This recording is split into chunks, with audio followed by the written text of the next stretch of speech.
అతివేగం నలుగురు యువకుల ప్రాణాలను బలి తీసుకుంది. హైదరాబాద్ నగర శివారు శామీర్పేట వద్ద బాహ్య వలయ రహదారి సమీపంలో ఈ రోడ్డు ప్రమాదం జరిగింది.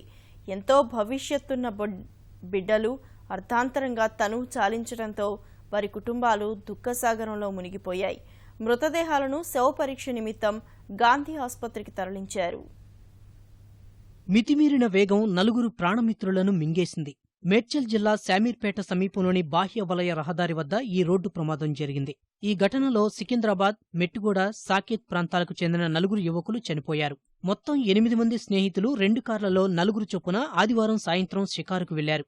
ఓ బృందంలోని నలుగురు శామీర్పేట వద్దనున్న దాబాకు చేరుకున్నారు. మరో కారులో వెళ్లిన విఘ్నేష్, రాహుల్, హర్విందర్ సింగ్, మారియో కండ్లకోయ వైపు వెళ్లారు. తిరిగి శామీర్పేటకు వస్తూ బాహ్య వలయ రహదారిని ఆనుకుని ఉన్న సర్వీస్ రోడ్డు మలుపు వద్ద ప్రమాదానికి గురై మరణించారు.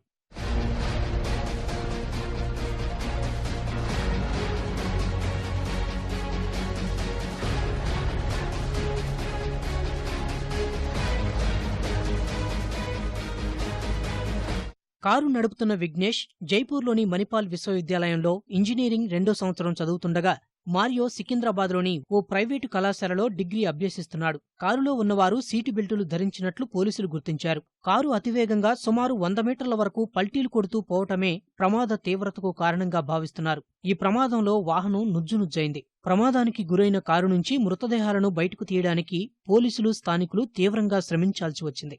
నలుగురి మృతదేహాలను శవ పరీక్ష నిమిత్తం గాంధీ ఆసుపత్రి శవాగారానికి తరలించారు. అది దాదాపు రోడ్ నుంచి 100 మీటర్లకు పైగా పల్టీలు కొట్టుకుంటూ పోవడం జరిగింది. కాబట్టి ఆ హిట్లో front hit, back hit, up hit రకరకాలుగా అది ఒక రకంగా జరిగినట్టు తెలియదు. మొత్తం బండి పూర్తిగా నష్టం అయిపోయింది. 2 బాడీలు అయితే అందులోకి వెళ్ళి బయటకు వచ్చి పడిపోయినాయి. డ్రైవింగ్ సీట్లో ఉన్న అతను డ్రైవింగ్ సీట్లో ఉండిపోయాడు. ఇంకొక మారియో అనే పిల్లాడు ఉంటే ఆ పిల్లాడిని చూసి మేము 108 పిలిచి కొద్దిగా శ్వాస ఉంటే ప్రాణం అంటే ఫస్ట్ ఎయిడ్ చేపిద్దామని చెప్పి చూసాం. కానీ 108 వాళ్ళు వచ్చేసి అతను కూడా చనిపోయినట్టు నిర్ధారించినారు. కారు అతివేగంతో ఉండడం వల్లనే ప్రమాదం జరిగినప్పుడు పెద్ద శబ్దం రావడంతో పాటు గాల్లోకి లేచిందని ప్రత్యక్ష సాక్షులు తెలిపారు.